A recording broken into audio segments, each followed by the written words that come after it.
Deuxième exercice, même principe. Suis-je dans le cas où je peux utiliser le théorème de Pythagore?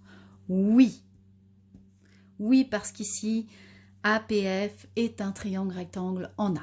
Donc, c'est la première chose à dire quand on rédige. Je rappelle, ce qu'il faut écrire absolument, c'est la partie de droite. La partie gauche, c'est juste pour vous aider.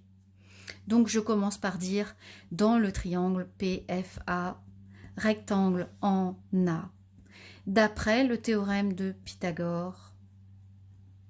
Et là, il va falloir que j'écrive l'égalité de Pythagore. Mais pour écrire correctement cette égalité de Pythagore, il faut repérer l'hypoténuse. Quel côté est l'hypoténuse ici? Je vais en face de l'angle droit, c'est PF l'hypoténuse. Il ne faut pas hésiter à l'écrire sur votre figure à main levée. Parce que l'égalité de Pythagore, elle démarre par l'hypoténuse au carré. Donc ici, PF au carré est égal à la somme des carrés des deux autres côtés, c'est-à-dire PA au carré plus AF au carré. Vous voyez, on n'a plus besoin maintenant de tracer les carrés. Alors, vous pouvez toujours les imaginer dans votre tête, les trois carrés. Ça revient au même. Mais on écrit l'égalité juste comme ça avec les noms des côtés. On continue en remplaçant les noms des côtés par les valeurs connues, par les longueurs connues. Est-ce que je connais PF? Oui. PF mesure 65 cm. Donc, 65 au carré égale PA. PA, je ne le connais pas. C'est ce qu'on me demande de calculer. Donc, je réécris PA au carré. Plus AF au carré, 56 au carré. Je continue, j'effectue mes calculs. 65 au carré avec la calculatrice, 4225.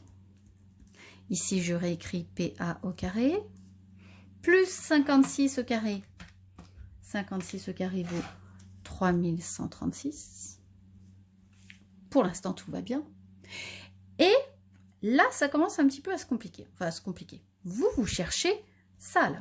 Cette partie, cette valeur, vous cherchez PA au carré. Vous cherchez PA, mais d'abord, vous allez trouver PA au carré.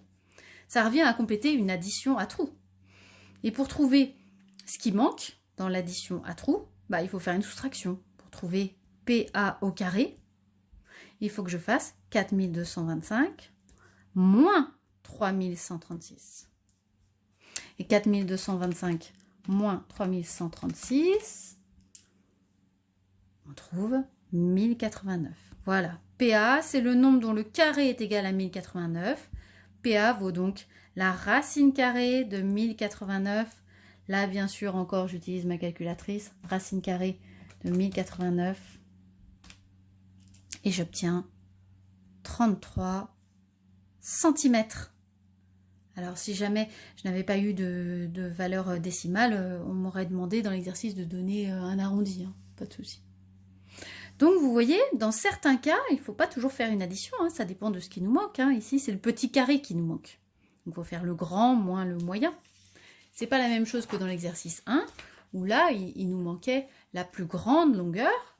Donc, on commençait par trouver l'aire du grand carré. Donc, on additionnait le petit plus le moyen. On faisait une addition.